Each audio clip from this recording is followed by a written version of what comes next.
বন্ধুরা, জোকা থেকে তারাতলা মেট্রোকে চূড়ান্ত ছাড়পত্র, 3 মাসেই চালু পরিষেবা। তো চলুন এই মুহূর্তে কী আসছে বিস্তারিত আপডেট জানাবো। তার আগে ভিডিওটি ভালো লাগলে অবশ্যই একটি লাইক দিয়ে দেবেন আর চ্যানেলটি সাবস্ক্রাইব করতে ভুলবেন না, এই সংক্রান্ত যাবতীয় আপডেট সবার আগে আপনার কাছে পৌঁছে দিতে।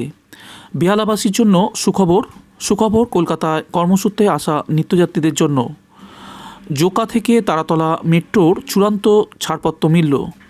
10ই November commissioner of railway safety বা সিআরএস জোকা থেকে তারাতলা মেট্রো রুটের চূড়ান্ত ইন্সপেকশনে আসেন। তারপরই জোকা থেকে তারাতলা রুটে মেট্রো চলাচলের জন্য মিলে গেল চূড়ান্ত অনুমোদন। নয়া রুটে মেট্রো চলাচলের জন্য অনুমতি দিলেন রেলওয়ে সেফটি কমিশনার। 3 মাসের মধ্যে চালু করতে হবে এই পরিষেবা।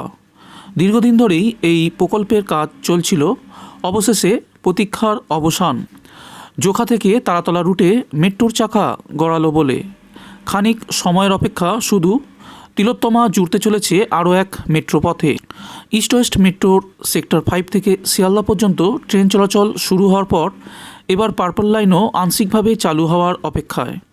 পার্পল লাইন মেট্রো বা কলকাতা মেট্রো লাইন 3 মানে দক্ষিণে ডায়মন্ড পার্ক থেকে উত্তরে এসপ্ল্যানেড পর্যন্ত রুট, যার মোট যাত্রাপথের দৈর্ঘ্য হচ্ছে 15 কিলোমিটারেরও একটু বেশি।